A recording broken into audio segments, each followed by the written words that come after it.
O programa a seguir é uma produção independente. Seu conteúdo é de total responsabilidade de seus idealizadores. Acorda gigante, levanta do teu berço esplêndido. No leito estendido está toda contida a alma de uma nação. Levanta e anda, que na guerra santa querem te jogar. A Amazônia é pulmão e o mundo precisa muito. Agora vem a galera graúda. Vamos lá.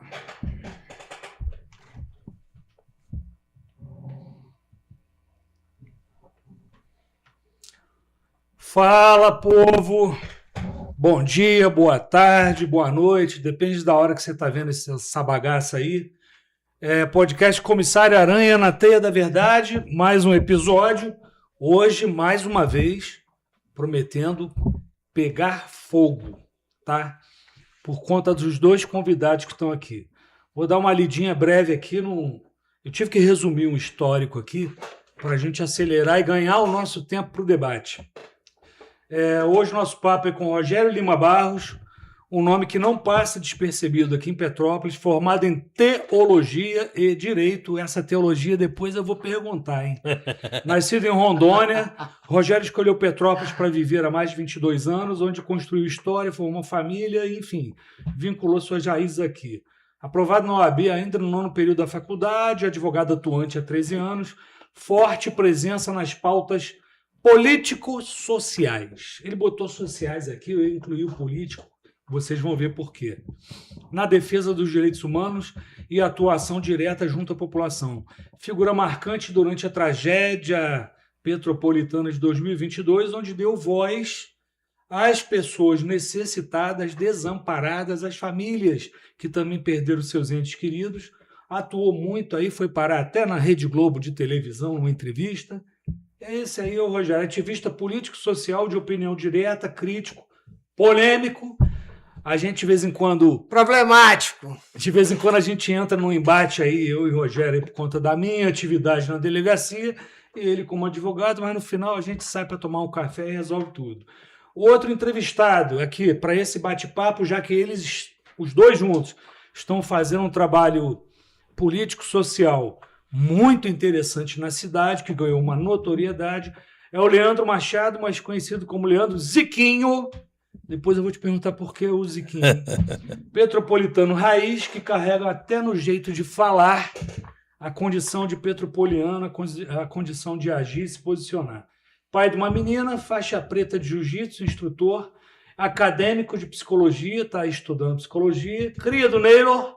Alô, Neylor, comunidade do Neylor. Ziquinho carrega uma história marcada por e eu sei porque ele já falou isso para mim, uma superação da dependência química, experiência que moldou, forjou a sua visão de mundo, fortaleceu sua missão para ajudar as pessoas a não desistirem, que a luta contra a dependência química, eu sendo policial há 31 anos, sei que é difícil, é complicada, mas ele está aí, vocês vão ver o tamanho do homem. Como é que o homem se recuperou? Nos últimos anos se tornou uma das vozes mais ouvidas em Petrópolis, alcançando milhares de pessoas através das redes sociais.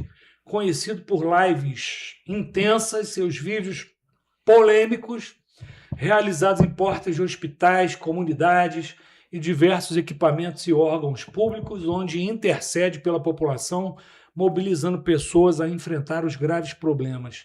Ziquinho, bom de briga no discurso, polêmico, direto e embaçado. Até nós dois. Gostei. Ai, Caramba, Aí, doutor. Aí, doutor. Caramba, Ziquinho. Aí já começou o programa mesmo. Vai ao vivo, Aí, ó. 90. Aí, doutor. 1,90 m de altura, Aí, doutor. 120 quilos. Não Tira dá, o braço doutor. daí, mano. Tira Aí, o braço daí. Aí, quase destruiu o cenário. Aí, assim que começou o programa. Pesado mesmo. E aí, doutor? O programa começou pesado aí. Quase que a gente acaba com o estúdio já. Vamos lá. Vamos lá, Aranha. Bom, resumindo para vocês aí, o trabalho do Ziquinho contagiou o nosso querido advogado aqui, o Rogério, e aí eles acabaram se unindo e fazendo um trabalho juntos. Tô vendo que tem o apoio lá da Voz de Petrópolis, né? Do Carlos, né? Tem. E Carlos Machado, parceiro, amigo de imprensa aí. Enfim, até porque eu faço as relações públicas e mídia da delegacia com a imprensa, né? Vamos começar. O batom, ficou um batom aqui. Batom da Maria, batom da Maria. O batom da filha dele que tá aqui na outra sala aqui da pra Maria. gente gravar. Pode falar. Pode deixar na mesa mesmo. Pode. Não tem frescura não, cara. Vamos lá, isso é um bate-papo. Não é uma entrevista formal, aquela coisa chata. Sim. Entendeu? Acho que o nosso desafio, principalmente, é trazer para cá, o Aranha, aquilo que acontece na vida real com a gente.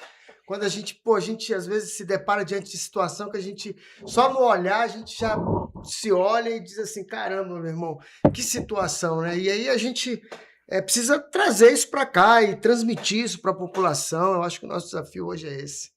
Fala da tua atuação política como assessoria e tal, e aonde começou, que eu vi que foi lá em Rondônia. Na verdade, assim, eu comecei muito cedo a minha visão política, porque não tinha outro caminho. Eu sou o 13º filho de um casal de amazonenses que teve 17 filhos. Meu pai é analfabeto, minha mãe também, só sabia escrever o nome.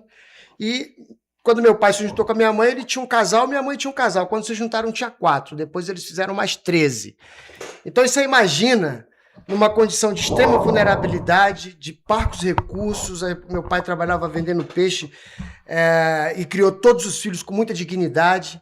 Nunca vi meu pai beber, nunca vi meu pai fumar, nunca vi meu pai agredir minha mãe, nunca vi meu pai ser violento com ninguém.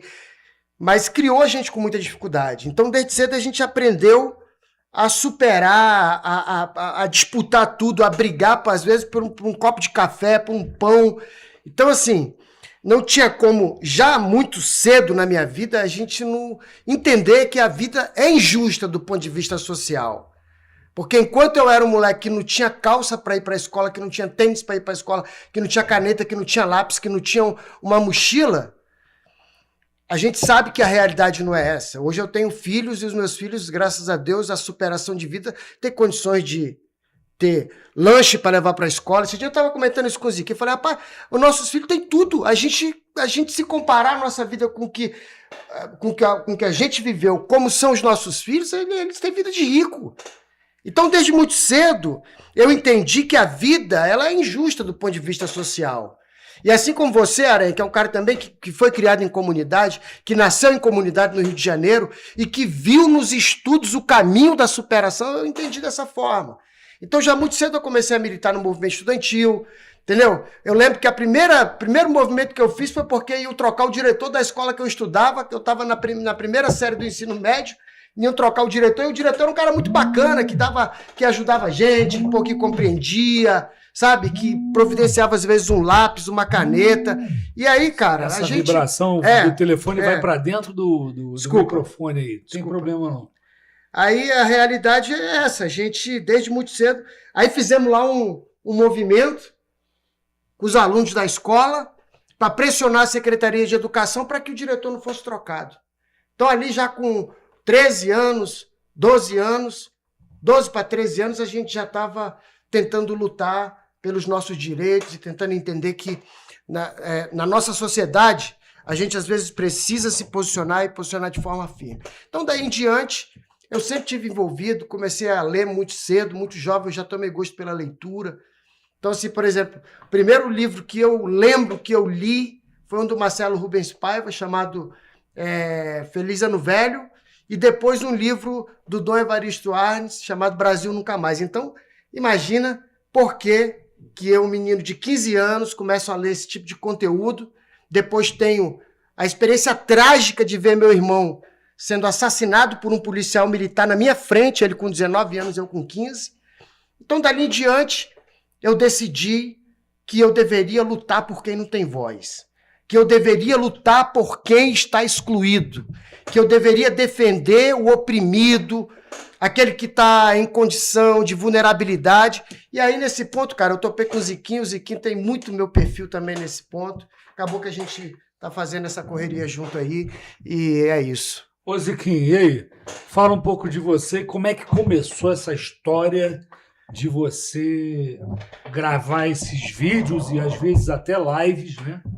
Live ao vivo, às vezes, ele faz também, com essas denúncias todas que você faz, apontar as mazelas da cidade, apontar os erros da administração pública, enfim, sempre acontece, não tem jeito.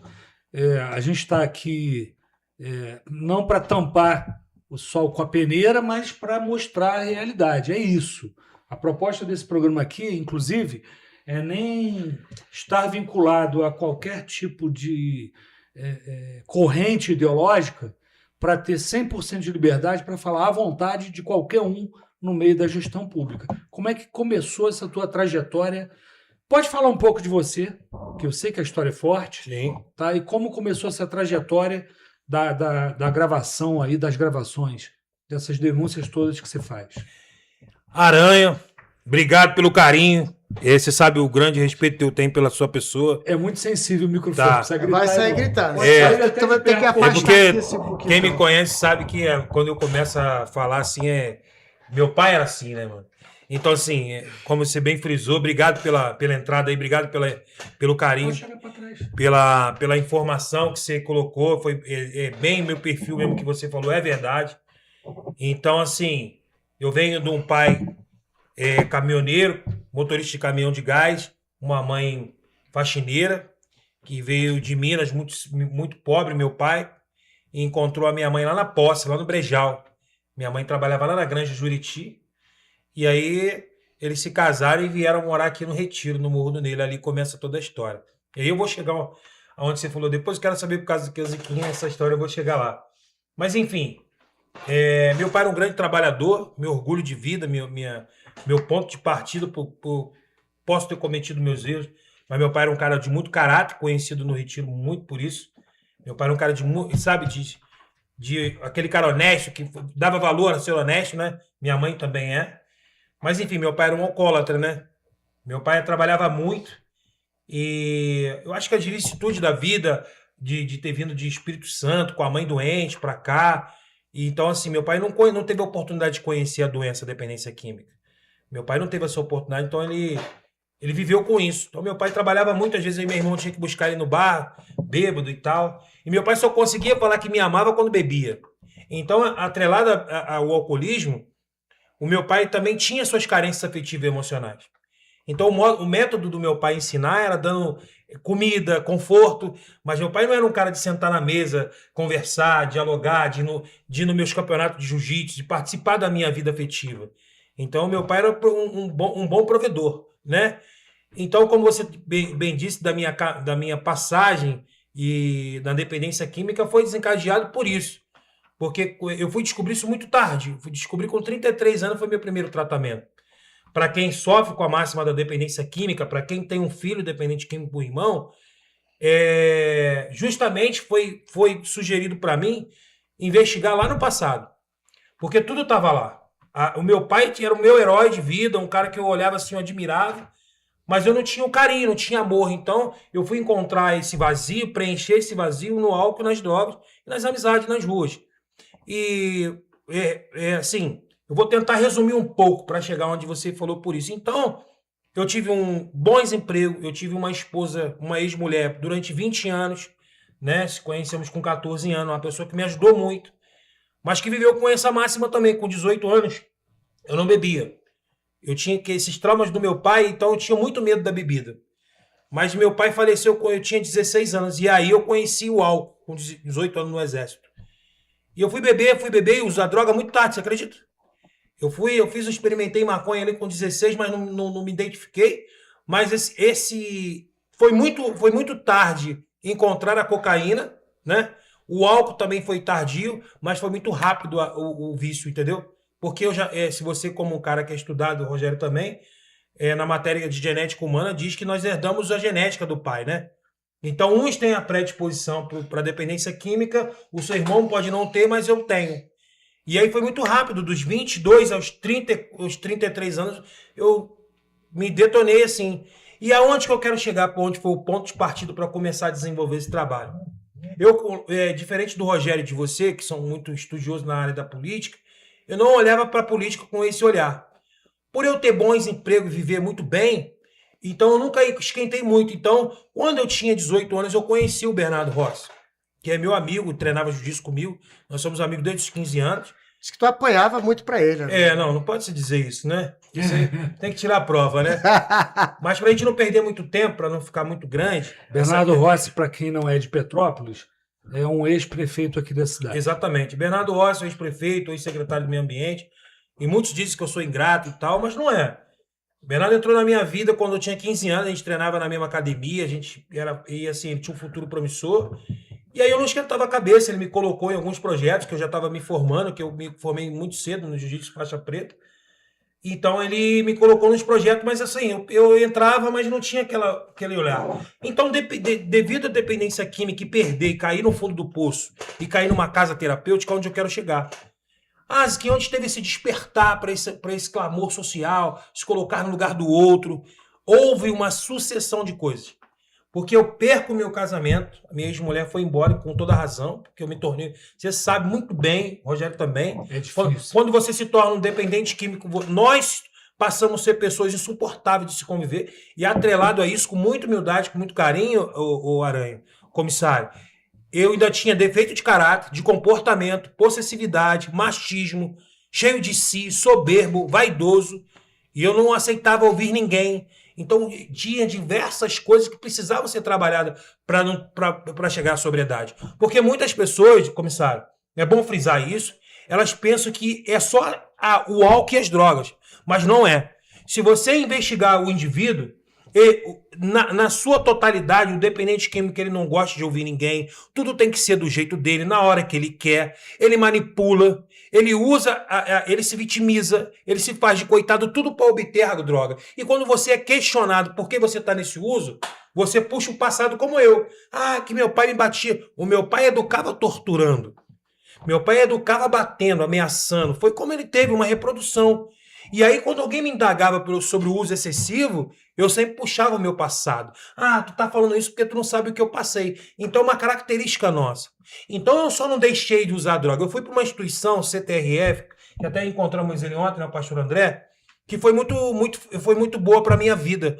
Porque ela me confrontou. Ela me fez olhar para todas as áreas da minha vida que precisavam de uma resposta. E saindo desse tratamento, cara, eu saí... Lá tem a lei dos 12 passos, que é o 12º passo que fala levar a mensagem para o adicto ainda sofre. Há 9 anos atrás, quando eu saí do primeiro tratamento, eu não sabia o que ia fazer. Eu perdi casamento, trabalho, emprego, dignidade, eu estava sem nada. E aí eu falei assim, cara, eu tive uma visão de Deus lá dentro do centro de recuperação que eu tinha que ajudar os meus amigos a sair das drogas. E aí foi onde eu peguei o Léo. Tu conhece a Dani, não conhece? Que trabalha lá? O irmão dela é meu amigo.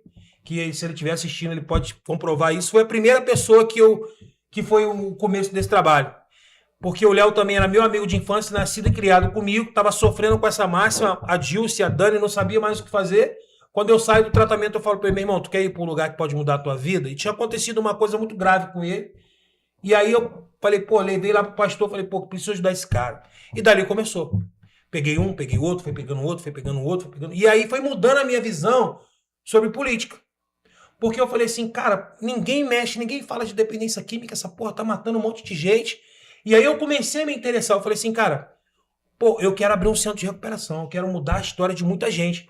E eu comecei a levar projeto, falar com as pessoas, e isso nada acontecia. E eu falei assim, cara, a única forma que eu vou encontrar de ajudar mais pessoas vai ser mexendo com os governantes.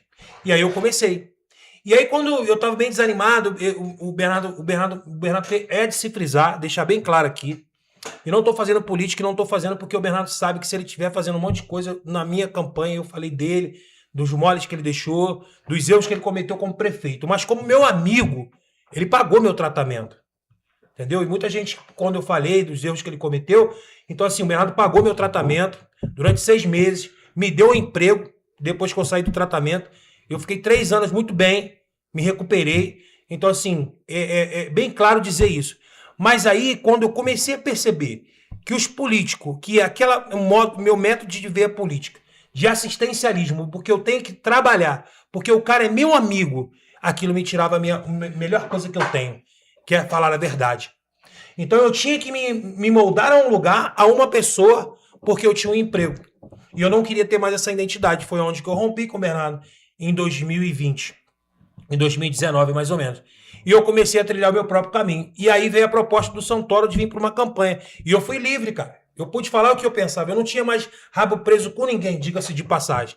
E aí eu confesso que eu era muito emocionado participando dessas questões e eu não tinha esse feeling que vocês têm, muito conteúdo, muitas coisas. Eu fui mais com coração para a rua em 24 na minha campanha.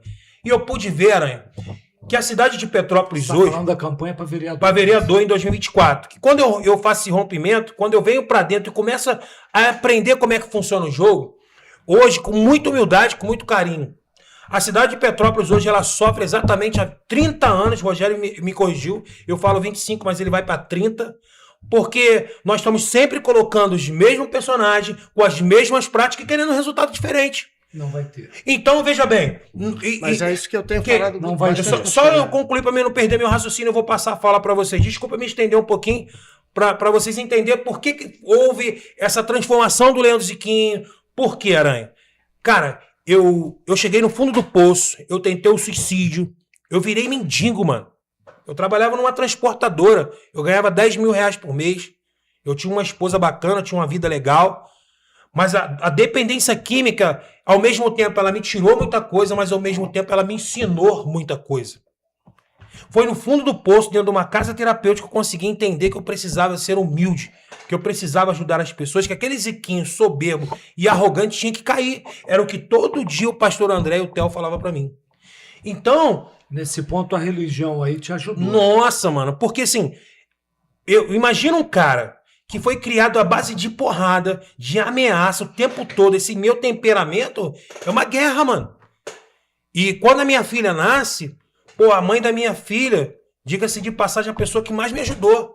Porque automaticamente aqueles comportamentos de repressão, de corrigir, eles saem da gente. E é uma guerra. Eu falo pro senhor, eu não tenho medo de nada, mano. Senhor, não. É uma forma que eu fui criado, é um hábito, é uma forma que eu fui criado, entendeu? É difícil. Meu pai me educou assim. Eu não poderia chamar meu pai de você, pô. Era sim senhor e não senhor. Então tomava benção, Ziquinho? Tomava benção pai, benção mãe, entendeu? Eu não podia chamar meu pai de tu nem de você. Lá na minha casa tinha que beijar a mão. Exatamente, mano. Então, esse meu temperamento, mas assim, irmão, vou te dizer uma coisa, de tudo que eu sofri, de tudo que eu vivi, não foi coitadinho nada. Porque quando a gente tá na zoeira, ninguém... Não, tudo que eu passei, não há nada que aconteceu na minha vida que eu não mereça. Eu tive escolha. O meu irmão tem a mesma criação, é faixa preta de jiu-jitsu e nunca usou droga, pô. Entendeu? Então, o que eu quero concluir pra vocês? Eu só consegui olhar para as pessoas diferentes quando eu caí, mano. Quando eu cheguei na casa terapêutica com 75 quilos, irmão. Eu tava tendo alucinações alcoólicas, que eu parei, não tinha mais dinheiro para usar cocaína, então eu comecei a passar a tomar álcool. Então, para quem brinca com a cocaína, para quem acha que isso é brincadeira, para quem acha que isso é relevante, que é uma coisa momentânea, não brinca, porque a dependência química ela é progressiva. O estágio que você começa, você não sabe como termina. É a doença do ainda. Eu cheirei tanta cocaína e tomei 1 litro de mineira, meu irmão. Eu queria tirar a minha vida. Eu me joguei de uma laje de 3 metros de altura. Eu tive 3 convulsões. O meu irmão teve que desenrolar a minha língua, teve que fazer massagem cardíaca. Então eu desci a minha comunidade morto, mano. Porque eu tinha perdido um casamento, tinha perdido tudo. E eu queria morrer mesmo, mano. Então, esse cara que tá aqui hoje falando com vocês e que talvez a população não deveria nem me ouvir, sabia? Que eu traí a minha ex-mulher durante mais de 15 anos. Eu fui um safado, um mentiroso, um enganador. Eu só não roubei, não matei, nunca trafiquei, nunca fui vagabundo. Mas a minha vida, aqui não tá nem um coitadinho, entendeu, Aranha? Aqui tá um cara que desobedeceu, foi desobediente com a mãe, não ouviu as pessoas, não ouviu os amigos. Tinha uma mulher que todo dia falava, para com isso, cara, você vai acabar com a sua vida, olha o que você tem. Eu chutava a porta, deixava ouro em casa para comer lata na rua. Eu joguei fora um monte de oportunidade para ser feliz. E não é escolha. Eu escolhi essa vida e eu paguei o preço. Só que Deus me levou lá para uma casa terapêutica onde tinha 40 homens destruídos pelo álcool, pela droga, pelo seu caráter.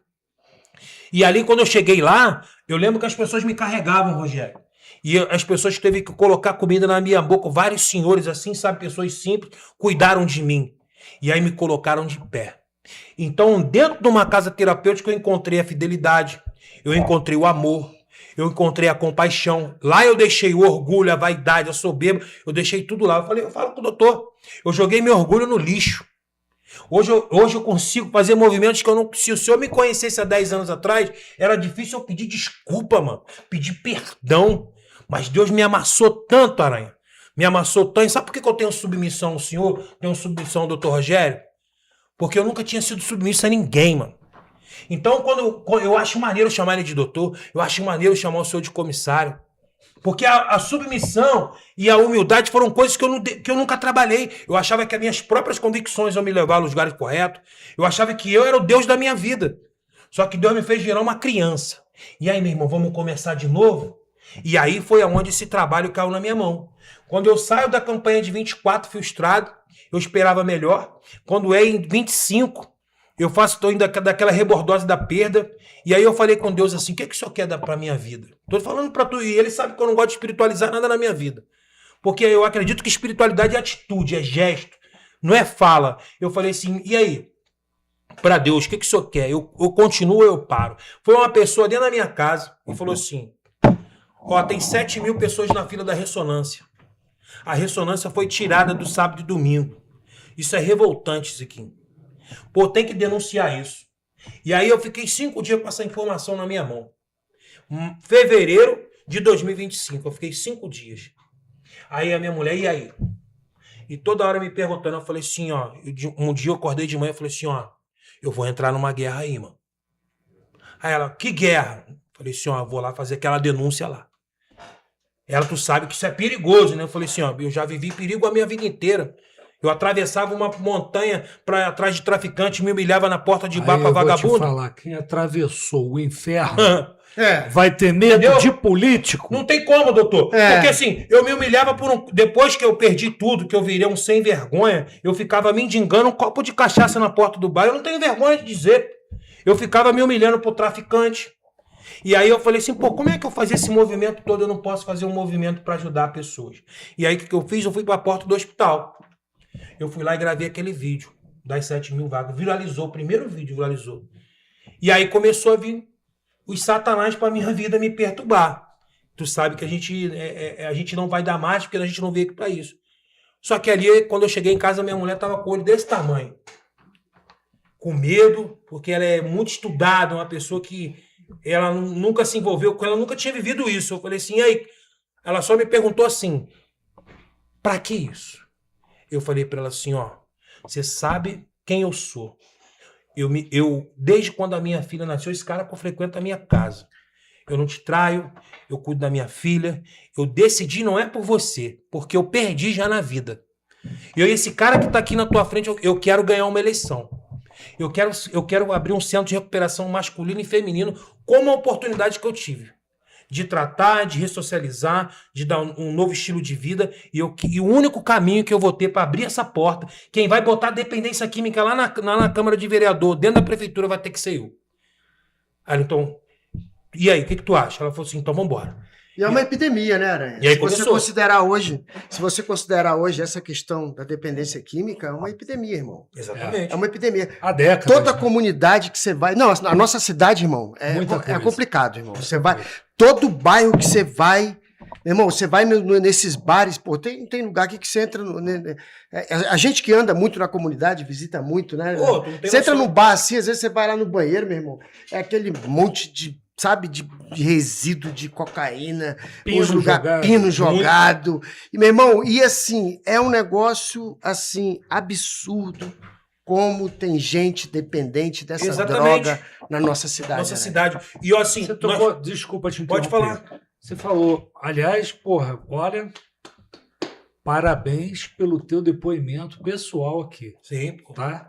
Não, é forte. É forte, a gente não tem mais nem vontade de falar nada Não, depois. porque eu acabei de ouvir, nós ouvimos um depoimento pessoal que raras pessoas têm coragem. Tem coragem de dar, mano. É verdade. Tá? Você foi um cara assim, 100% Sabe, sincero. Não, e ele fala, sabe quem me ajudou ele muito? fala com o coração. Eu vou além, eu tô até coração. arrepiado aqui. Só que assim, também tu não pode ficar o tempo todo Sim. só falando, não. Senão eu vou levantar e vou embora. Entendi. Porque tu só fica só falando. É verdade. Não, mas Só sabe que que tu me faz- empolgo, que eu me falou empolgo. o quê?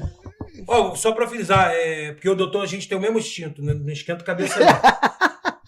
Poliana, pô. Poliana, policial civil lá da minha Gente delegacia. boa, gente boa. 105 Atende a gente com Ela é muito toda... amiga, ela é muito amiga da minha ex-cunhada. Amiga mesmo. E a Poliana, por diversas vezes, foi atrás de mim, mano. Ela falou assim, ó, Deus tem um plano na tua vida. É, a frase dela recorrente. Entendeu? Forte. Mas ela falou pra mim assim, ó, Deus tem um plano na tua vida. Tu pode continuar com essa teimosia aí, Ziquinho. Para com isso. Agora, por que Ziquinho? Já, que eu fiquei curioso também. Porque ô. o Ziquinho... então, peraí. É Ziquinho. Tá. Porque tem gente que fala Ziquinha. Mas Tem que corrigir não isso aí. tem problema não. Não tem problema não. Por quê? Eu nasci em 1982, 1º de julho de 1982. E meu pai era um flamenguista doente, entendeu? Então eu nasci de 7 meses, entendeu? E o Zico era muito famoso naquela época de 80, a Copa de 82. O Zico era muito famoso. Entendeu? Pronto. Aí o meu pai, como flamenguista, ele queria colocar o meu nome de Zico. Aí a minha mãe não deixou, graças a Deus, né? E aí eu vou explicar pra vocês. Mas o nome do Zico era Arthur. Aí minha mãe não deixou. Aí a minha mãe falou assim, meu pai falou assim, não bota Arthur. A minha mãe também não deixou. Aí, beleza. Tinha uma tia minha, que assim, é considerada uma tia, Jurema, minha mãe que me conta, que quando eu nasci muito pequenininho, aí meu pai tentou essas alternativas. Aí o que aconteceu? O Leandro, lateral direito, um dos maiores Tu da história. acredita que esse armário nasceu de 7 meses? Nasci de 7 meses. E aí, mano, tem o Leandro, lateral direito. Lateral direito, que era do time dos maiores da história. Do Flamengo. É, 82. Então, aí minha Jogou mãe, muita bola. Então, né? aí o Leandro, minha mãe deixou. Aí botou o Leandro, que é o lateral direito, campeão em 82. Em 81, mundial. E aí a minha tia Jurema, quando eu nasci muito pequenininho, aí o Zico fazia muito gol naquela época. Aí, é o Ziquinho, é o Zico. Aí pegou, como era pequenininho, botou o Ziquinho. Aí pegou o apelido até hoje, aí pegou o Ziquinho por causa do Zico. Pegou. Por causa do Zico. Cara, uma coisa que ele falou ali no meio desse depoimento foi que ele decidiu encarar o trabalho na política, né? Sim. E aí eu vi uma publicação lá do Carlos Machado, né? Sim.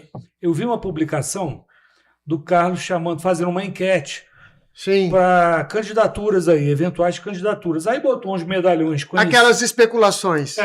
Botou uns medalhões já conhecidos, tá? Que a meu ver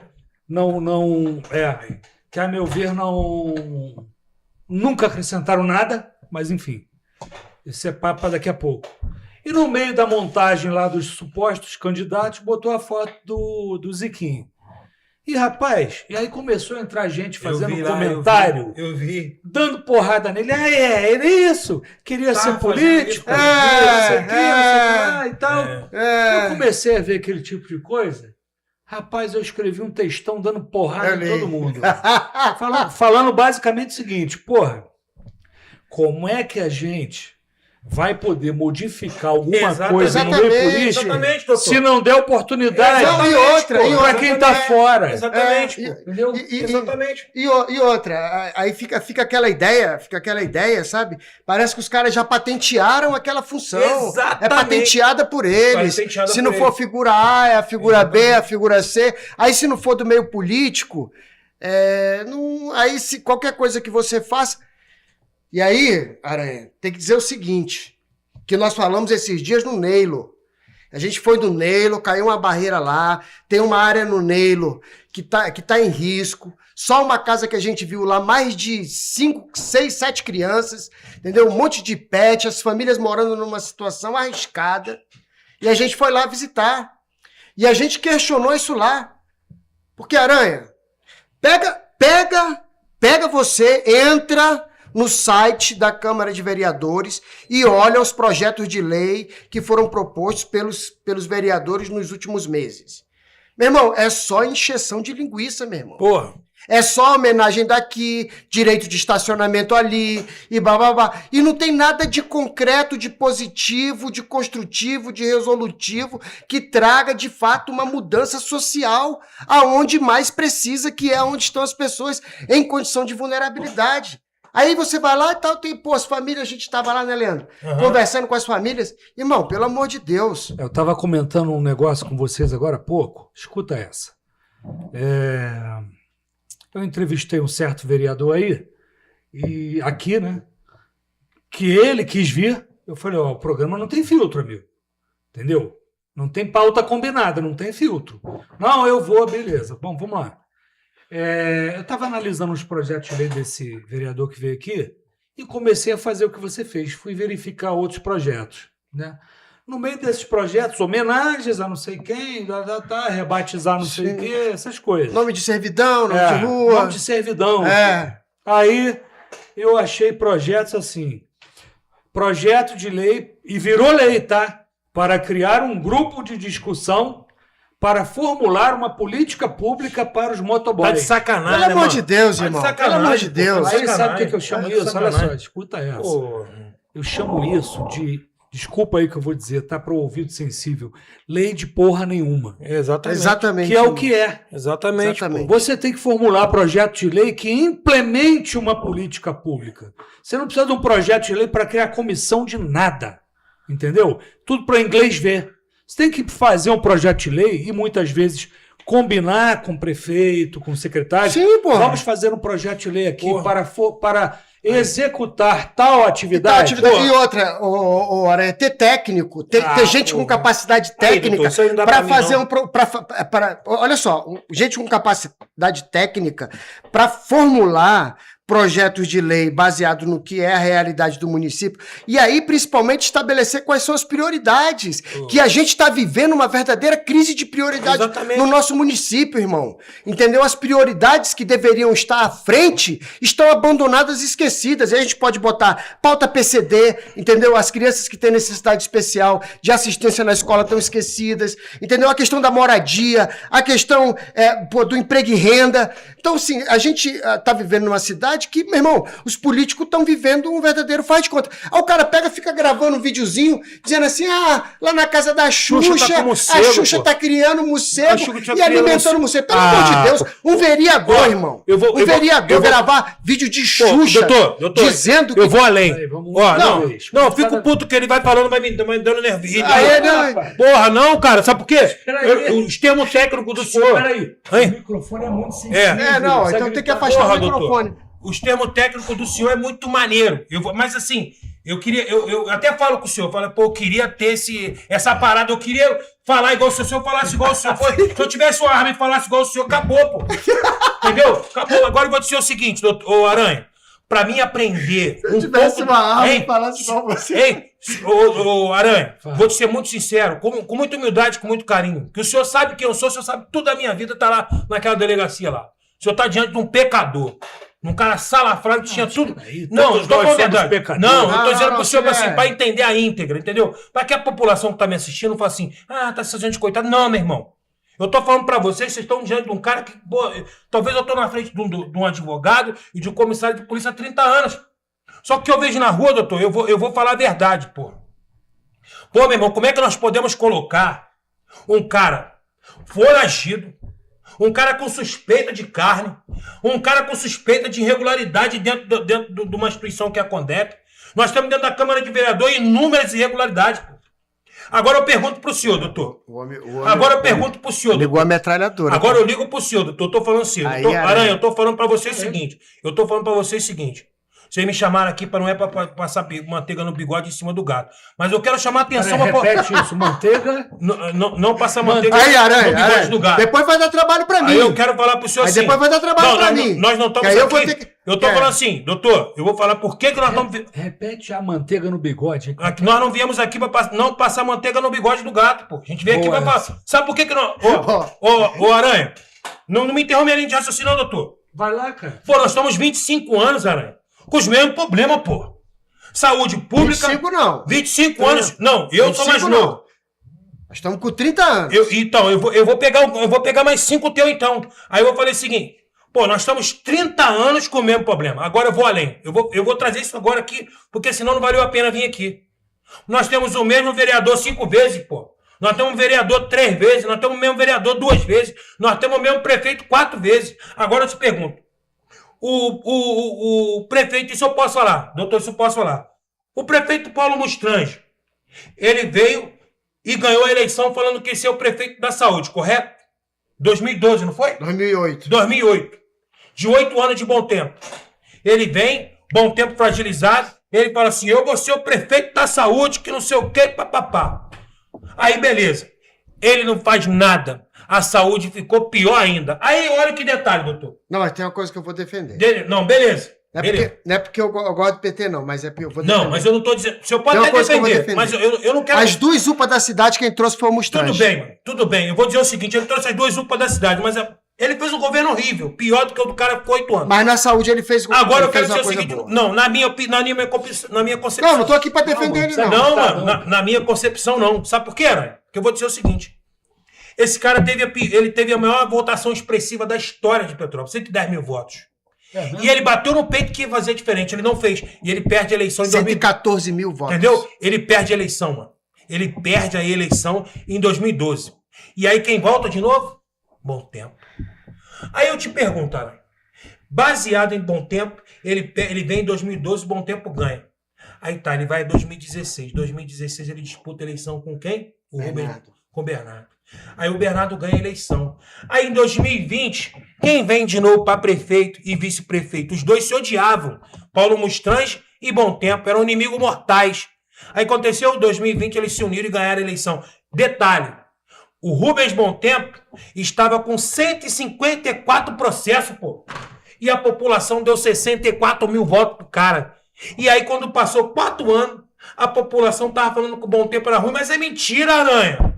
O cara concorreu e ganhou 4 vezes. O problema não é o Bom Tempo, pô. O problema não é o Paulo Mustrange. O problema não é esse vereador de 5 mandatos. O problema é a população que, desculpe me falar, com muita humildade, com muito carinho, que teve que vir um dependente químico, um cara que mentiu, que jogou o nome na lama pra falar pra população que nós estamos errados. Então tá tudo errado, pô. Os intelectuais não conseguiram levar pra população o que eu mostrei. As feridas que tem dentro da nossa sociedade, principalmente no Brasil, mas em Petrópolis, é uma cultura de jeitinho, cabine de emprego e pegar dinheiro da eleição.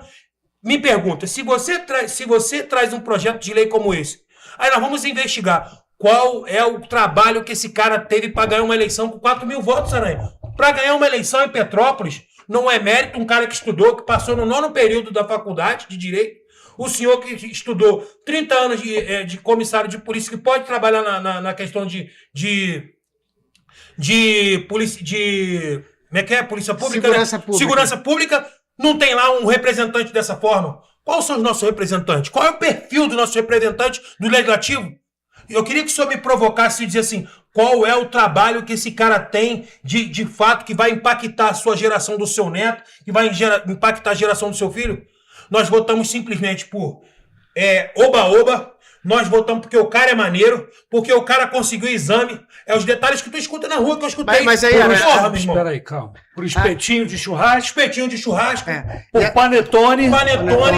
Arrumou uma vaga de emprego. Porra, aí eu vou aproveitar esse gancho aqui, só fazendo, na verdade, uma leitura. E essa leitura aí, é importante que quando o Leandro fala assim, pô, são os mesmos, realmente...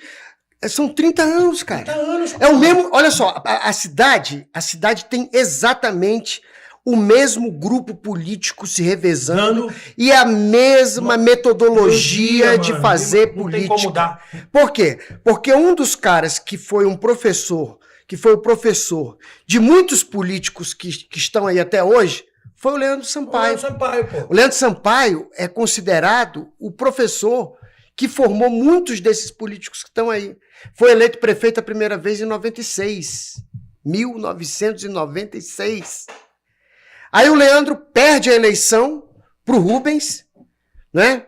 Na época o governador do estado era o Garotinho. O Garotinho vem aqui na cidade, apoia o Rubens, acontece uma virada na eleição, o Rubens ganha. Aí depois do Rubens, o Rubens ficou 8 anos. Aí o Mustrange ganha do Rubens. E o Mustrange tinha sido do grupo político do Rubens. Tinha ajudado o Rubens a ganhar a eleição num projeto progressista. Exatamente, pô. Aí o Mustrange ganha a eleição do Rubens. Pô. Aí depois, o Rubens ganha a eleição. Aí tá. E aí quando o Mustrange ganha a eleição Quando o Mustrange ganha a eleição do Rubens, ele governa praticamente a cidade, dividindo o governo com o Leandro Sampaio. Porque o Leandro Sampaio foi peça fundamental na eleição do Mustrange, porque foi uma aliança PT-PPS. Exatamente. O PPS era do Leandro, entendeu? E o PT era do Rubens, e o PT do Mustrange. Então, o Leandro Sampaio, que tinha sido prefeito de 96 até o ano 2000, volta com o Mustrange, porque ele praticamente foi o cara que trabalhou a construção da campanha do Mustrange, e aí o Mustrange ganha a eleição. Olha só, o Mustrange ganha a eleição. E aí o irmão do Leandro Sampaio vai ser secretário de administração do município. Tirando esses aí, vamos lá, com uma tendência progressista no campo político, ideológico, a gente também tem aí muitos anos de gestores públicos aqui bolsonaristas, apoiados pela família Bolsonaro. Verdade. Não, a gente tem uns vereadores. Muito. A gente tem uns vereadores. O que acontece? Eu acho que assim, a relação dos políticos de Petrópolis com o bolsonarismo é muito mais, é bem específica. Porque, por exemplo, eu não estou defendendo não. Tá lá, o Bernardo Rossi tá lá, próximo do Cláudio Castro, que tem essa aproximação com a família Bolsonaro e tal. Mas você olha pro Bernardo, ele não é aquele perfil bolsonarista. Ele não é. O Eduardo do Bloco, por exemplo. Então vamos lá. O Bernardo, eu nunca tive nenhuma relação com o Bernardo. Pelo contrário. Assim, sempre foi distante, sempre durante o tempo que ele foi prefeito e tal. E aí, durante o tempo que ele foi prefeito, ele ganhou o meu respeito no seguinte sentido. Enquanto o bolsonarismo todo pregava que as pessoas tinham que ficar na rua, que as pessoas tinham que trabalhar, que não tinha negócio de vírus, que não tinha negócio de injeção de dado, que era para tomar ivermectina, que era para cloroquina. Ele fechou tudo. Ele teve coragem, ele foi lá, fechou a cidade, ele colocou um lockdown, ele peitou todo mundo e salvou muitas vidas. Botou barreira sanitária. E nós perdemos pessoas queridas aqui na cidade, como Guerrinha, por exemplo, que foi policial civil, um cara fantástico, que atendia a gente na delegacia. Assim, fantástico. Guerrinha morreu por causa do Covid. Né? A gente tem o Paulo Igor, que morreu por causa do Covid. A gente teve um monte de gente conhecida que morreu por causa do Covid, mas muitas mortes foram evitadas porque o Bernardo, como prefeito, teve coragem de fechar a cidade. E apanhou, porque eu lembro que tinha um vereador que era vereador aí, meu irmão, que ia pra rede social todo dia, até colocou o apelido dele de prefeito Manilha, porque ele colocou umas manilhas fechando as entradas da cidade. Então, assim, tem que reconhecer que... e aí, talvez, eu não consigo nem dizer que o Ingo Rames, que é o prefeito atual, seja um bolsonarista. Bolsonarista, para mim, é esse vereador Otávio Sampaio. Bolsonarista, para mim, é o Daniel Silveira. Bolsonarista, para mim, é o Wesley Barreto. Eu tô colocando os nomes aqui de quem é bolsonarista mesmo. É os caras que estão lá bajulando. Meu irmão, se o Bolsonaro cagar na cara deles, desculpa a expressão, eles estão lá rindo e dizendo que o Bolsonaro é um mito, é um mito, é um mito. E aí, nesse ponto, eu concordo muito contigo nas tuas posições e já falei isso, Aranha. Porque você não é nem essa esquerda lunática, que vive no mundo da lua, que não encara a realidade, que não vê a necessidade de a gente ter uma política de segurança pública que possa realmente dar segurança pro cidadão, pro morador, e ao mesmo tempo você não compactua com essa direita aloprada, essa direita que acha que tudo se resolve na bala e no tapa e na repressão. Eu vou te falar um negócio, escuta essa. Sobre isso aí que você está dizendo. No meio político, né? Isso é uma frase recorrente, minha mulher até disse outro dia, tu repete isso toda hora, porque às vezes tem alguém mais novo aí entrando no programa que não conhece, não viu, que é o seguinte, a direita e a extrema-direita me chama de comunista esquerdopata. E a esquerda Nárnia, aquela esquerda utópica que não resolve nada, entendeu? Me chama de fascista porque eu sou policial. Pô, irmão, é uma doença. É uma doença, mano. É uma doença, é patológico. E aí eu acho que nesse ponto, e aí é por isso que eu acho que quando a gente vê surgir na cidade, né? E aqui, né, eu não sei se eu posso falar isso, assim, mas o Aranha não é petropolitano. Carioca.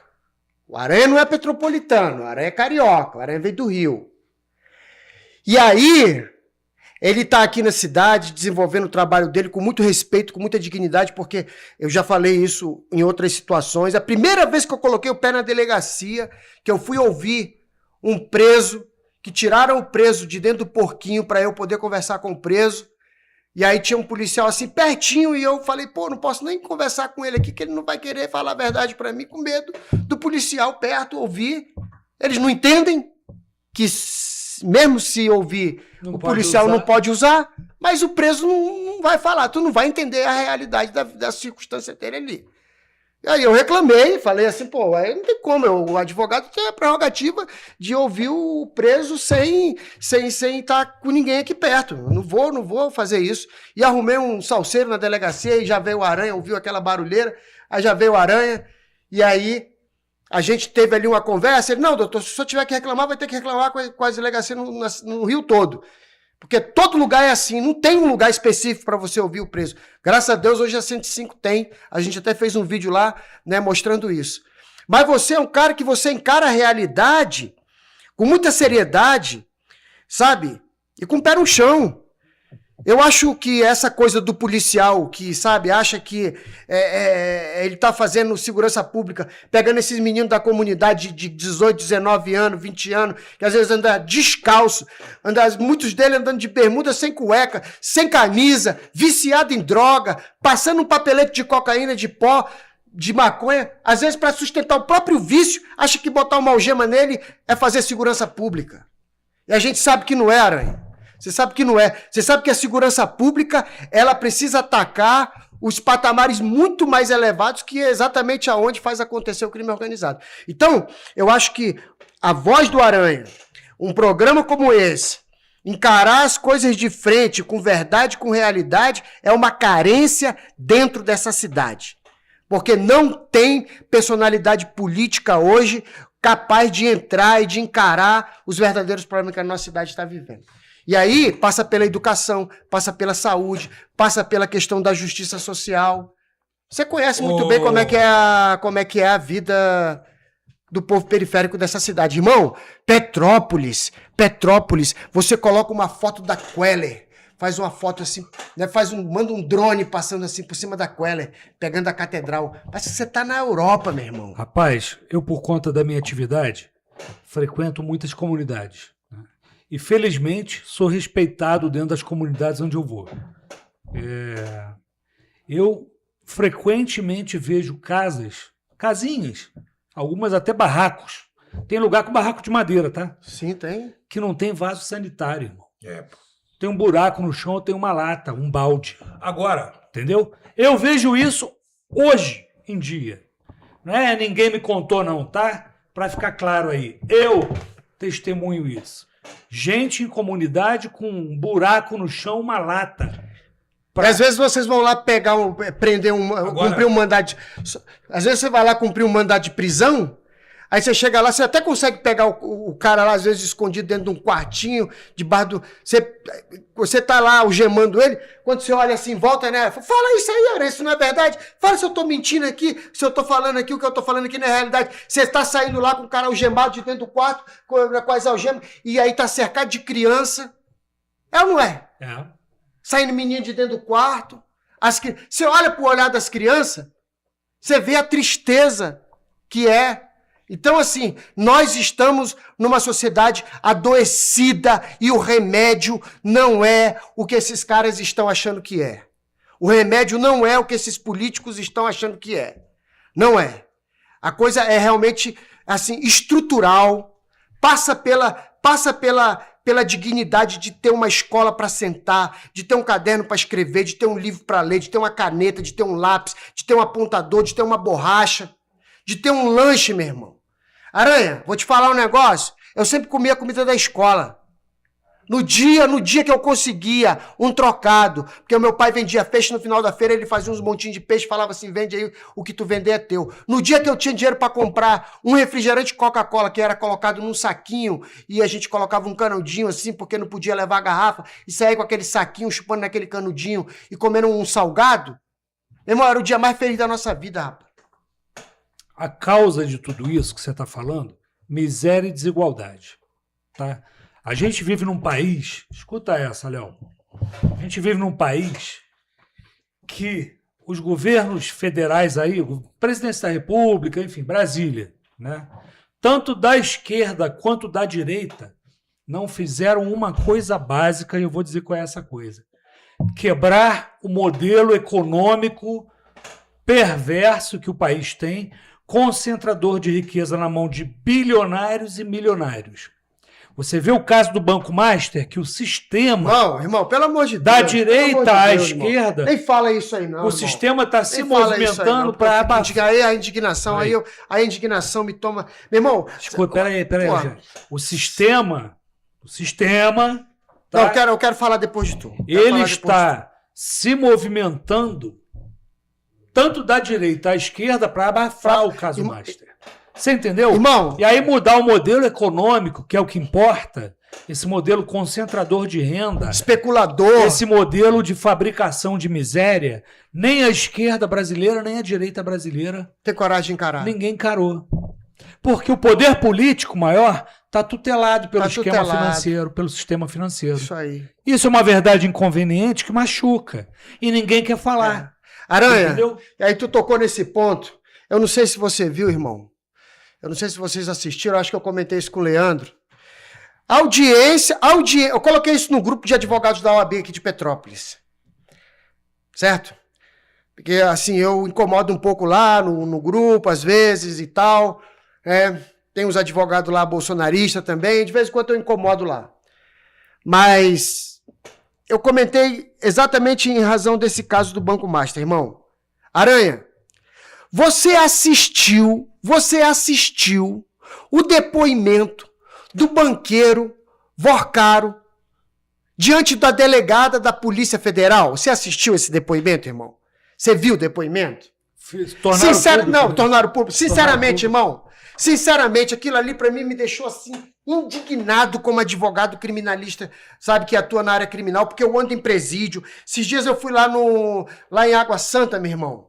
Irmão, pra você entrar no presídio, pra você ouvir o preso, tu fica assim num lugar assim, ó, os advogados tudo em pé, pegando os interfones, falando com os presos, aquele monte de preso atrás, uma barulheira e grade batendo e gente falando, uma confusão. Aí tu vai na delegacia, que é comum no estado do Rio de Janeiro inteiro, a gente sabe disso. Meu irmão, pra tu fui agora fazer uma audiência de custódia, fui orientar o preso. Meu irmão, pra tu falar com o preso, uma confusão, uma barulheira. Aí a audiência pra ouvir o depoimento do banqueiro. Parecia mais, era uma sala de reunião de negócios, porra. O criminoso, o acusado, sentado numa mesa de gravata, de terno, com o cabelinho pra trás, vem um garçom, meu irmão, por trás, irmão. Um garçom servindo água e cafezinho pro interrogado. Aonde que acontece isso no Brasil em sede policial com pobre? Não acontece. Sinceramente, gente, por que o preso pobre tem que tomar esculacho, tem que ser tratado de qualquer jeito, tem que ser tratado sem dignidade, tem que ser ouvido de qualquer forma, e o bandido, vagabundo, preso, bilionário, tem que ser tratado como se ele estivesse num resort, num hotel, rapaz? Isso é a maior injustiça desse país, rapaz. Isso me causa indignação, meu irmão. Gente, deixa eu falar um negócio. Não precisa gritar, não, porque eu já disse pra vocês, esse microfone é muito... Eu falo alto sensível, mesmo. porra. Eu falo alto eu falei que era pra... Volta ao assunto pra Petrópolis aqui, vamos botar o Ziquinho aqui. Os vídeos. Olha só. Aqui, você ainda não respondeu. Por que você começou a fazer os vídeos? Então, eu te falei, porque... Você falou, conversou com a tua mulher e tal, fez a denúncia do negócio das 7 mil vagas das lá. 7 mil vagas do... E aí o trabalho no início... Ressonância. E aí o trabalho... Voltou a ter ressonância? Voltou. E aí, o que acontece? Com essa repercussão, aí logo em seguida veio pra mim uma denúncia lá no cemitério, lembra, doutor? Lembro. Do cemitério foi... Aí tem uma pessoa que trabalha lá que é aliada ao governo, tem pessoas que, né, que é apadrinhada próximo, e aí se levantou lá e veio me acusar, né, cara? Eu Mas vi o vídeo da denúncia no negócio de cemitério. Aí eu falei, o parceiro, dá um pulinho aqui na delegacia pra gente conversar, não foi? Foi. Falei, vamos bater um papo pessoal aqui. Aí veio com um advogado na época, né? Falei, vamos conversar aqui. Aí, enfim, vai lá. Mas o que eu quero dizer é o seguinte, para entrar em Petrópolis, eu sou um cara, eu sempre falo com o doutor, eu não discuto essa parada de esquerda e de direita. Eu vou te falar por quê. Tu nunca me viu falar disso. Não. E nem vai me ver. O doutor também não sabe que eu não falo sobre isso. Por que eu não vou entrar nesse mérito? Sabe por quê, Aranha? Nós estamos numa cidade com o transporte público uma merda. Para você ter um leito de hospital, você tem que se humilhar, ligar para um vereador, botar um cara na porta do hospital. Para você ter remédio na farmácia, você tem que ligar para um cara maluco, igual o Ziquinho, para reivindicar o direito. E aí eu te pergunto, tem muitas pessoas que ficam brigando sobre essas questões da direita e da esquerda. E beleza, é o que eles acreditam e o que eu acredito eu vou lá e faço também. Mas eu vejo que nós temos tanta demanda aqui, meu irmão, que eu não entro nesse assunto.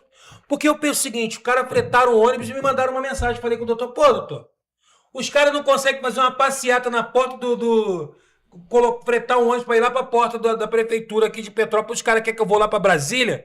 Não vou não, pô. Se nós não conseguimos lutar e reivindicar que nós temos uma cidade que ainda não é digitada, a prefeitura ainda é escrita, não é atualizada. Tudo que acontece dentro da prefeitura não é digitalizado. Nós temos uma prefeitura e uma cidade parada no tempo. Ô, Aranha, nós somos a 4ª cidade no número de apreensão de droga, você sabe disso, no Rio de Janeiro. Nós estamos com 134 mil pessoas com nome sujo no SPC. 134 mil pessoas estão com nome sujo no SPC em Petrópolis. Nós temos 3 mil imóveis que fecharam nos últimos anos em Petrópolis. Nós temos a maior do estado do Rio de Janeiro, o maior índice de desemprego do estado do Rio de Janeiro. E nós temos o futuro de quê? Qual é a perspectiva? Quem é uma pessoa desses últimos 25 anos que só fez 2 UPAs, como o doutor, para mim é válido, sim, desafogou, mas para mim ainda é pouco. Aí temos um prefeito que passou 4 vezes. O que eu posso hoje te dizer que quando me falam que lembram dele, que ele abriu o centro histórico da cidade. Não, mas ele fez muita coisa. Aí eu sei. Aí é questão do doutor que caminhou. Peraí, não. É que parece que ele tem um troço pessoal com o cara. Não, mas porque assim, só fosse eu ressalvo o seguinte. Tudo bem, assim, o cara foi prefeito 4 vezes. Não é isso. E tem um desgaste por conta de tudo isso. Mas, assim, irmão, aonde você vai na cidade de Petrópolis, quem anda nas comunidades, em toda a comunidade tem obra do Rubens, irmão. Ô, Aranha, eu vou te contar. O doutor é meu amigo. A escola é posto de saúde. A escola é posto de saúde. Amigo. É asfaltamento de ruas que nunca... Irmão, olha só, o cara foi lá no Independente... Eu posso te dar olha só. Posso te dar... Não, isso aí... Eu vou te dar um testemunho. Pô, doutor. Escuta. Peraí. Aí não dá. Peraí, rapaz, calma. Não dá. Tem que ouvir o contraditório. Eu sou do Rio, tá? Não sou petropolitano. Então, tô morando aqui, óbvio. Quando eu vim pra cá, 2013, o Rubens estava assumindo lá um mandato, né? Não é isso? 2013 ou ele já era... Isso aí. Estava assumindo o mandato. E aí eu peguei peguei gestão do Rubens, peguei Bernardo Rossi e aí o Ingo. O testemunho que eu vou te dar é sobre o seguinte, porque eu vi, tá? No período do Rubens Bom Tempo, as UPAs voltam a ter todos os plantões cobertos e medicação para entregar. Nesses outros 2 governos, falta a porra toda. Isso é um fato. Isso você pergunta... A dívida que ele deixou? A dívida todos eles deixam, ela rola. Porra. Tá? Dívida qualquer governante do executivo deixa, a dívida rola. Vocês não me entenderam. O problema que você está falando da falta de dinheiro, vamos lá. Outro assunto complexo aí que pega fogo. A gente está com uma queda de arrecadação no município, que hoje ela é de 1/4 Sim, eu vi. do orçamento anual. Eu vi. São por volta de 30 milhões por mês, 360 milhões ao ano. Tá? Aí, o atual governo, Ingo Rames, tá? E todo o seu secretariado e os vereadores da base de apoio, eles falam o seguinte: culpa do antecessor. Porra nenhuma. Tá? O prefeito Ingo Rames ficou 1 ano como prefeito na interinidade, porque ele era presidente da Câmara, porque o Rubens não pôde tomar posse e tal. E aí tem uma leitura que eu quero fazer sobre isso também. Só um instantinho.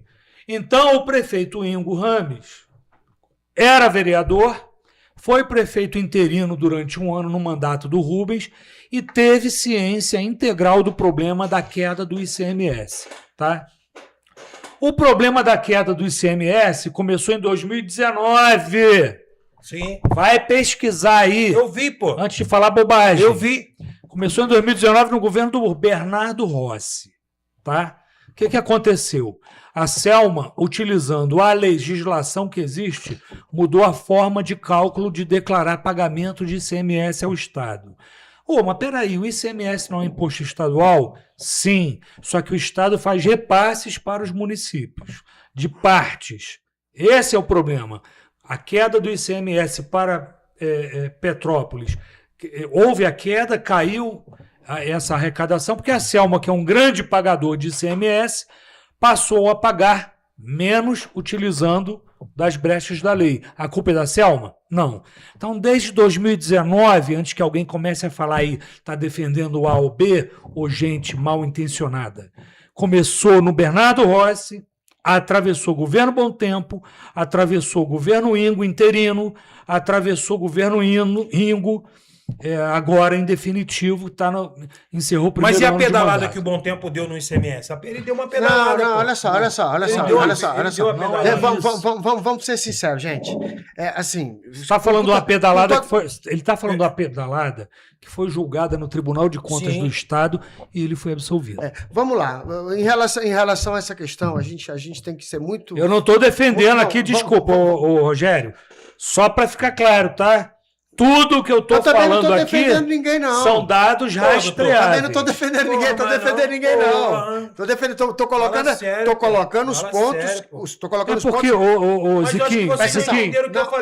Ziquinho, tem dados. Os dados concretos, ele não tem como ser desmentido. Você pesquisa, você acha. E o fato político? Vamos para o fato político?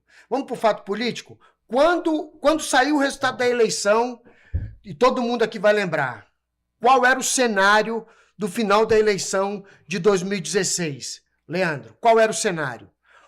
O Rubens estava com os seus direitos políticos suspensos, então ele estava numa candidatura subjúdice. Estava subjúdice. 2 vezes. Olha só, ele concorreu subjúdice, ou seja, o caso dele estava subjúdice na mão do juiz para que o juiz decida.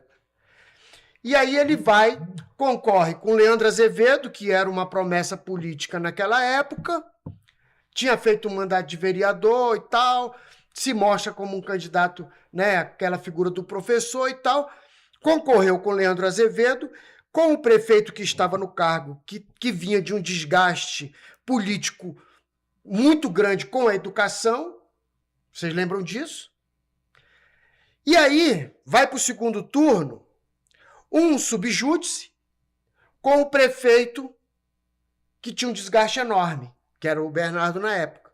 E o Leandro Azevedo fica em terceiro lugar, com poucos votos de diferença. Mas me desculpa, por que você está puxando isso lá de trás? Por que eu estou puxando isso lá de trás? Porque aí o Ingo é eleito vereador. O Yuri é eleito vereador. Yuri Moura. Exatamente. O Dudu é eleito vereador. Quando eles perceberam, o grupo da Câmara de Vereadores, que o Rubens não assumiria a prefeitura porque ele estava impedido, eles fizeram um acordo político entre eles. Um acordo político com Ingo, Yuri, Dudu e todo mundo. Vamos colocar o Ingo de presidente da Câmara, ele assume como prefeito e a gente governa com ele. É tanto que a Secretaria de Educação ficou durante um período de tempo com um quadro ligado ao deputado Yuri, a assistência ficou com outro quadro ligado ao Yuri, a Condep com o Dudu, a Condep com o Dudu, E eles, então, repartiram a prefeitura entre aquele grupo de vereadores com o prefeito interino. Olha, irmão, dá para dizer que esses políticos não sabiam da situação da cidade? Claro que sabia. Dá para dizer que a culpa é do Rubens depois que assume? Mas eu não quis dizer isso. Então, assim, vamos Então ser... fala aí, deixa ele explicar isso vamos ser, aí. vamos ser, disso que eu quis dizer. sim, mas vamos ser muito sinceros, irmão. Olha só. Esses grupos políticos que dominam a cidade, eles sabem tudo o que acontece. Eles sabem tudo o que acontece. Então não tem desculpas. Como diz o Sérgio Moro, não tem escusas. Não dá para culpar um ou outro. Não é esse mérito de Deixa ele culpar. explicar. Sabe por quê? O que eu tô falando, Aranha? A cidade, eu me incluo nisso. Agora, quando você não tem conhecimento, beleza. Agora, quando você passa a ter entendimento que a sua responsabilidade de olhar para um cara como vereador, para um cara como prefeito, ele precisa de fato, meu irmão, você precisa ter que olhar para esse cara com um outro olhar. Mas qual é o olhar que a população olha? Que vantagem eu vou ter? Que vantagem eu vou ter se esse cara ganhar? Eu vou te falar, porque eu não sou hipócrita. Eu já pensei assim. Qual vantagem eu vou ter? Por que muita gente apoia? Eu vi aqueles comentários lá, diga-se de passagem. Eu vi aqueles comentários lá.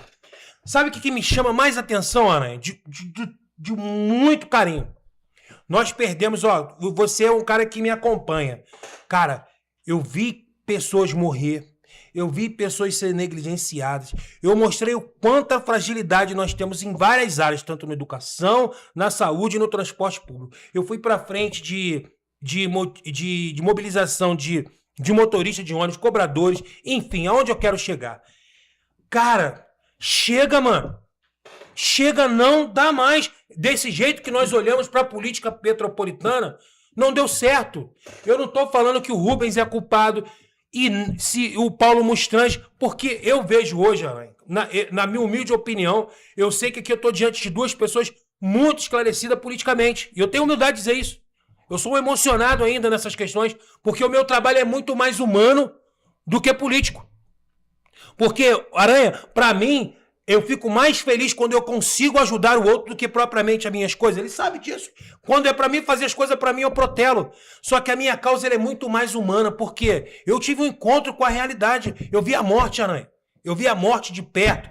Então, eu sei o que é ficar dentro do leito de hospital. Eu sei o que é passar necessidade. Agora, o que eu pergunto é o seguinte. Esses caras não têm... Ó, eu quero olhar pra aquela câmera ali e falar. Esses caras não têm coração na alma das pessoas. 50%, eu vou ser além, 60% desses caras é vaidade, é poder e ambição. Porque, Aranha, há de muito me tocar no coração. Esse cara sabe, mano. Esse cara sabe toda a minha vida, meu irmão. A peleja que eu passei nos últimos anos.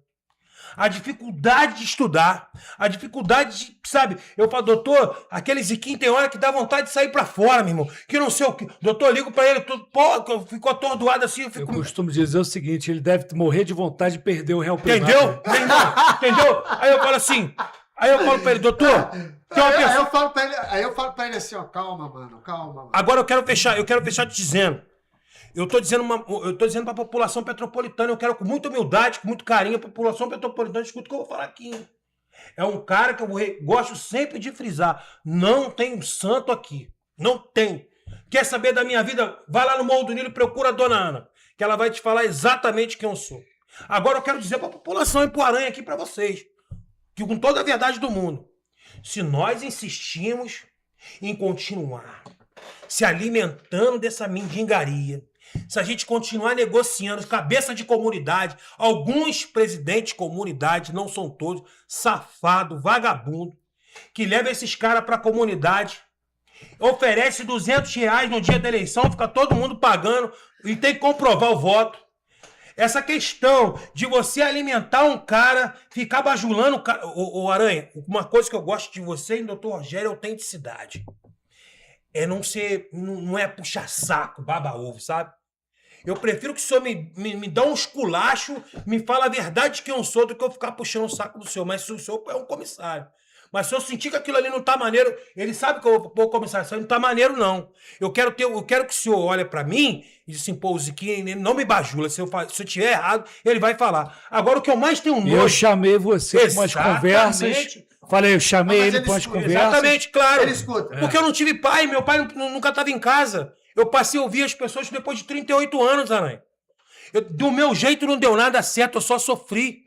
E até hoje eu falo, eu tenho dificuldade de ouvir as coisas, eu tenho vontade de fazer um monte de coisa. Aí ele fala, não, vem cá, não é assim não. Aí eu ligo, vou lá, chego, Aranha, quero fazer isso aqui. Não, eu tenho que ouvir as pessoas. E as pessoas não estão me ouvindo. Se a gente, como população petropolitana, eu não vou a Brasília, eu não falo de Bolsonaro, eu não falo de Lula. Isso aqui é pra vocês. Mas eu digo pra população do que eu vejo todos os dias, e esse cara sabe. Eu vou dentro da casa das pessoas. Quando a gente sai de lá, esse dia, Aranha, vale frisar aqui, esse dia nós fomos numa missão aí, eu e ele. Pô, e esse cara aqui tem um coração do cacete também, sabe? Pô, e a gente tá passando umas guerras.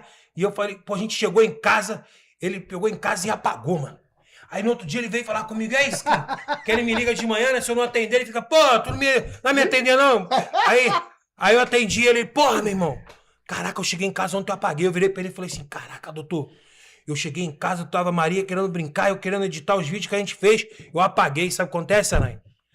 É uma guerra espiritual do caçamba, mano. Que a gente entra em cenários onde as pessoas estão aprisionadas, é tristeza, é mágoa, e a gente não tem o poder de mudar. E eu levo muitas demandas pra esses candidatos. De cara a cara, eles sabem disso. Tem um que é safado, vagabundo. Eu levei uma demanda pra ele e nem me respondeu. Sabe o que eu virei pra ele? Igual eu falo pro doutor, vai chegar a nossa vez. Mas sabe o que eu penso, Aranha? Eu encerro dizendo, passando a fala pra você. Tem muitos caras, eu quero que a população, eu discuti com o doutor de falar sobre isso, mas eu quero levantar isso. Ó, o Aranha, eu não sei se tu já percebeu, eu não sei gravar versículo, eu amo a Bíblia, eu amo o Evangelho de Cristo, porque dentro do centro de recuperação, sem nada, a única que ia me visitar era a minha mãe, mano. A única que ia me visitar era a minha mãe, mano. Pô, cara, eu perdi pra vida, Aranha. Eu perdi pra vida, mano. Eu perdi pra vida, mano. Eu perdi pra vida, mano. Eu sofri. Pô, não tô fazendo um choro aqui pra vocês sentir pena de mim. Não faça isso, pô. Eu tô falando pra vocês, eu fui teimoso. Eu desafiei Deus, eu desafiei todo mundo.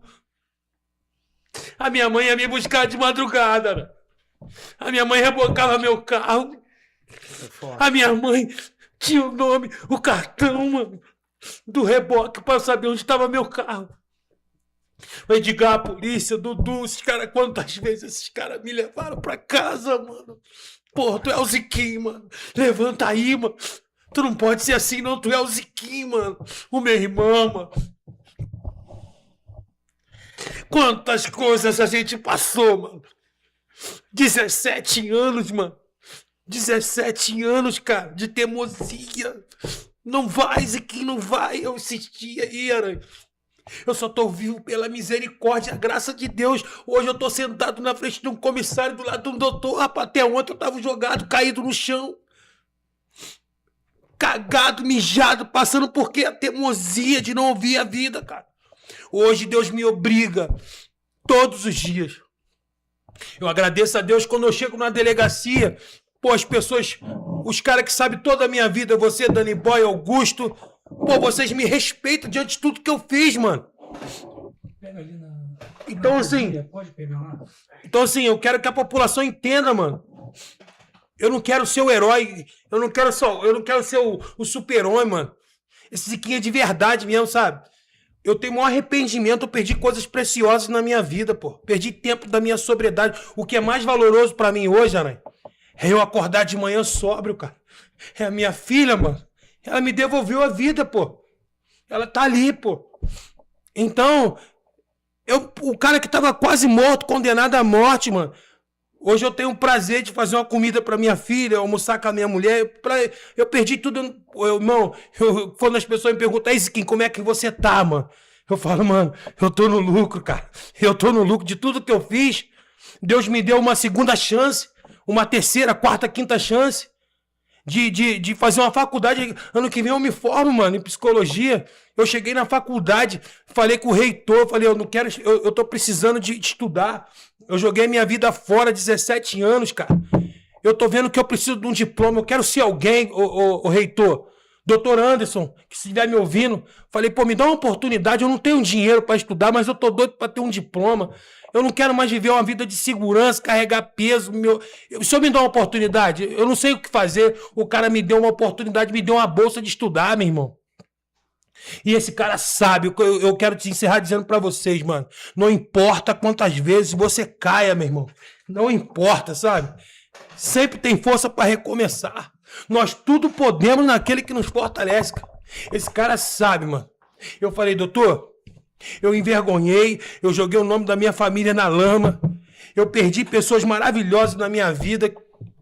Esse cara sabe. Eu falei pra minha mãe, ela falou assim, meu filho, tu não tem medo disso? Eu falei, mãe, se eu morrer fazendo o que eu faço, eu tô nem aí. E eu falei pro doutor, eu vou dar esse orgulho pra minha mãe, eu vou terminar minha faculdade, eu vou ganhar uma eleição, não sei quando.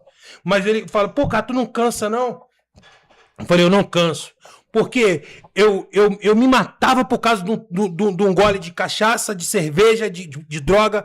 Então eu também não posso me cansar nas coisas de Deus. Às vezes esse cara tá desanimado. Vamos lá, mano. Vamos lá naquela casa. Vamos mudar aquela história. Vamos fazer. Estão criticando a gente. E ele falou, pô, meu irmão, Deus não chamou a gente pra ficar sentado tomando Coca-Cola. A gente não nasceu pra viver no anonimato. E você, o Aranha, nós somos formador de opinião. Então, Deus não nos colocou no mundo para ser uma planta. Já que nós entramos nessa guerra, nós vamos até o final. É isso. É. É forte, irmão. É forte. É forte. E aí, aí você consegue É. entender o nível de indignação De indignação. que ele tem com as coisas públicas que É, acontecem de por aí. indignação, Foda, cara. mano, É. não dá, mano. E não só com isso, mas assim, e aí é uma coisa também que eu assim, é engraçado porque às vezes ele quer extrapolar e eu dou uma segurada e quando não é, ele me segurando. A gente tem muito disso. A gente estava até comentando, né, Leandro? A gente quer avisar assim, que o Leandro tem esse tamanho todo, esse jeitão. Às vezes eu também chego com um jeito mais, né? A gente é muito maneiro, muito gente boa, Leandro. Pô, a gente chega com educação. A Aranha sabe disso. A gente chega com educação, pedindo por favor, pedindo licença, falando baixinho, tratando bem. A gente chega geralmente assim, sabe? Tentando resolver as coisas. Quantas vezes, né, Leandro, a gente chega numa repartição pública aí, vai falar com o funcionário público e vai dizendo, poxa, por favor, dá licença, sabe? Com todo carinho, falando mansinho. É geralmente assim que a gente é assim que a gente faz, é assim que a gente chega, meu irmão. Mas eu vou te falar um negócio. Não vem com arrogância, não, meu irmão. Não vem com prepotência, não. Não vem, sabe, com deboche pra cima da gente. Não vem querendo tirar a gente de otário, de bobo, porque a gente foi criado, foi no meio da rua, meu irmão. Foi no meio da lama, foi tomando banho de chuva, foi escorregando no morro. A gente é criado no meio da mata, no meio do problema, meu, no meio da disputa, da briga. Então, assim, não, Leandro, a gente sempre fala, ó, a gente chega numa boa, meu irmão. Mas se vier com prepotência, se vier com arrogância, se vier com ignorância, pode ter certeza que vai sair um carcará debaixo da terra, meu irmão. Vai tomar conta da gente e a gente vai virar, meu irmão. E aí é o problema. Aí, Aranha, é a hora que dá o problema. E aí, meu irmão, porque a gente não admite. As pessoas precisam entender que ninguém tá acima de ninguém. Ó, Aranha, quantas vezes eu já tive embate com o juiz, de eu falar assim pro juiz, assim, falar, excelência, o senhor tem que agir conforme a lei, o seu limite é a lei, não é a sua personalidade que vai prevalecer aqui, não. Aqui o que vai prevalecer é a lei. O senhor só faz o que a lei permite. E pronto, meu irmão. E é assim, da mesma forma que... Teve uma vez que eu fui atender uma ocorrência, e aí o meu cliente começou a se exaltar com a pessoa que estava representando a lei e o poder. Era um policial e um agente público. Meu cliente empresário sofreu uma situação, estava lá, a polícia estava lá. E aí o cara começou a falar assim, meu irmão, tu tá ficando maluco? Tu tá ficando doido, rapaz? tem que falar direito, rapaz, com o policial. Você tem que falar direito com o representante do poder público. Eles estão aqui numa boa fazendo o serviço dele. Tá se alterando aí de graça, rapaz. E aí dele aquele... Aí ele tomou aquele susto, porque eu era o advogado dele. Em tese eu tinha que defender, comprar a briga dele. Mas eu não vou fazer, meu irmão. Agora, se eu chegar com um cliente numa repartição pública, não trate ele mal, não. Porque o cidadão, a pessoa simples, a pessoa humilde, ela tem que ser tratada com dignidade, com respeito, com educação. Não igual um cachorro de porta de bar. E o Leandro, ele tem essa coisa de ele ser um cara incisivo. E quantas vezes eu já vi ele ficar indignado assim de... Meu irmão, parece que ele tá na hora que se transforma, meu irmão. Ele é igual você que tomar de atitude. Quando vocês têm que tomar atitude, o boy que fala comigo. Porra, tu trabalhasse com a gente ia ser foda. O boy que ele tá falando é o Daniel lá da delegacia. Meu parceirão, pô, me ajudou. Dani Boy. Nessa caminhada, encerrar mesmo, porque já extrapolou o tempo. É tu que manda no programa agora? Não, o cara falou. Pô, eu sei que tá. Eu sei que ele tá mandando até no programa agora, né? Eu já faço também, eu sei. Porra, vou falar um negócio pra vocês. Realmente o programa acabou, tem que encerrar agora. E a gente não tocou num monte de assuntos que a gente ia tocar. Que eu acho que a gente precisa marcar mais um. Tem. Pô, entendeu? Tem. Porque tem mais pautas específicas aí pra gente falar. Entendeu? A gente nem meteu o pau na polícia, pô. A polícia tá 30 anos no Morro do Negro lá, né? A polícia tá lá 30 anos na minha comunidade lá. 30 anos lá na minha comunidade. Mas assim, eu não posso falar da instituição. Eu não posso, sabe por quê? O Aranha sabe meu posicionamento, a gente não troca determinados assuntos, e nem com eles, que eu moro dentro de uma comunidade, e assim, eu vou lá na minha comunidade, eu pego, quem tá caído no chão e vou resolver. Eu não entro nessas pautas, não. Mas é isso. Porque o trabalho ostensivo tem que fazer a parte dele, e eu tenho que fazer a parte. Não, mas meu irmão, vou te falar um negócio. Sinceramente, eu já andei o Brasil, já andei em alguns lugares, conheço como é que é no Rio de Janeiro. Irmão, a cidade está muito bem servida de polícia civil, irmão. Pô, vou te falar um negócio. Você chega aqui na delegacia de polícia aqui, tanto na 105, a 105 com o doutor Ney, a 106, enfim. Eu tenho, assim, é diferente, irmão. Tem um trabalho social. Pô, aquele negócio daquele papo de... Como é que é o nome? Papo responsa, rapaz. Pô, minha filha chegou em casa, Aranha. Ela falou assim, pai, foi um pessoal da 105 lá na minha escola. Aí, pô, contou e tal, eles deram pai, falou assim, pô, muito legal, pai, muito legal, eu gostei muito. Eu falei, filho, o que eles falaram? Não falaram sobre violência, sobre bullying, papapá. Eu falei assim, cara, que bacana. O trabalhão da 105. Olha só, pô, o filho da gente chega em casa dizendo que a Polícia Civil foi na escola e deu uma palestra para os alunos, entendeu? Então, assim, eu acho que, assim, não tô querendo dizer que a gente está no melhor dos mundos, não. Mas, assim, a gente tem que reconhecer... Já acabou o programa? Tá acabando agora. Olha só, vou te falar um negócio, ó. Acabou? Acabou? Então, vai ficar pro próximo, que eu vou ter que trazer eles aí de novo. Acabou. Igual é tetra. Acabou. Não dá nem pra despedir. Tchau. Gigante, levanta do teu berço esplêndido. No leito estendido está toda contida a alma de uma nação. Levanta e anda, que na guerra santa querem te jogar.